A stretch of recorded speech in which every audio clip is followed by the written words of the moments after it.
Legin V SEMAJ has been beamed down to Earth from his faraway planet. His mission? To find out if intelligent life is common on Earth. And, to succeed in his mission, Legin V SEMAJ has found work in a ladies' hairdresser's shop in Vienna. And Legin V SEMAJ enjoys taking the 49 tram. And once every week, Legin V SEMAJ beams up a report to his faraway planet. Stardate 0233694. Report number 7.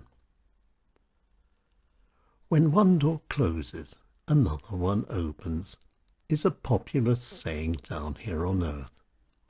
And some time ago, on the tram 49, I heard a story from Hungary. It was all about Jenno and Marika. Jenno was a very good carpenter.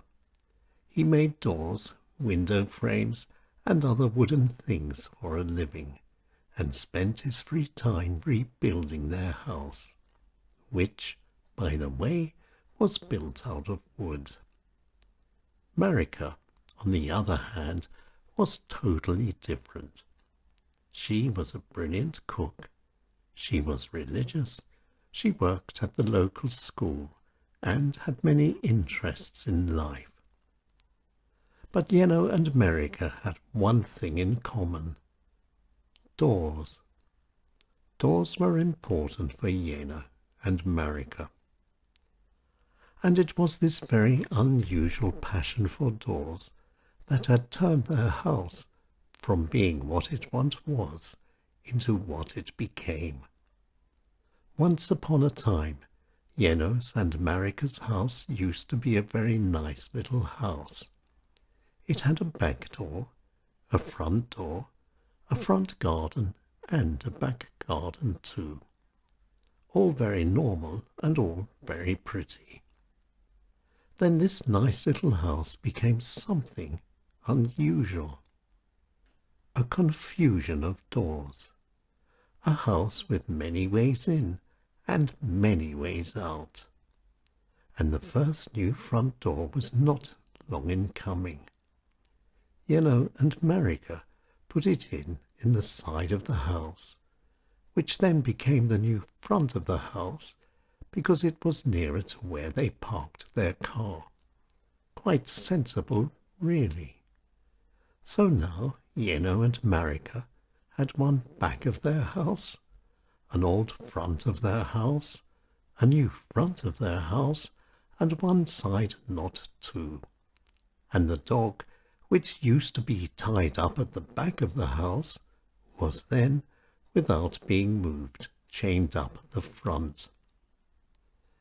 It was not until the following summer that the next door appeared. Because of timber deliveries, Jenno and Marika were no longer able to park their car in front of the new front door.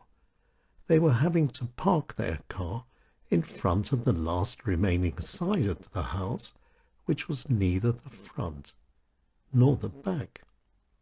And so as to make life even lighter, this last remaining side without a door became the new front of the house, a new front door. 3 fronts and 1 back, but that wasn't all. To make life more convenient, Jenno and Marika put a new door in the first floor, directly above the original front door, which by then had become the new back door. So, in the mornings, when everyone was rushing to get ready, they didn't have so far to go to get to the kitchen, and were able to save 1 or 2 seconds by using the new flight of steps which took them down the outside of the house to where the new back door had appeared.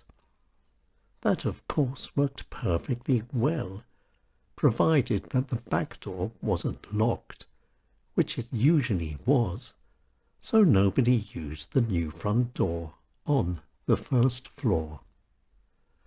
But the biggest challenge of all was the bell. Yeno had connected all of the doors to the same central bell, so that when people came calling, Marika had no idea as to where her guests actually were. So she had to run around opening all the front doors and all the back doors until she found them. And because people were, on the whole, generally impatient, they started going around and ringing on all the other doors too.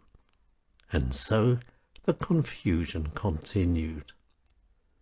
And so it still is down in Hungary, and I'm sure that a new front door won't be too long in coming.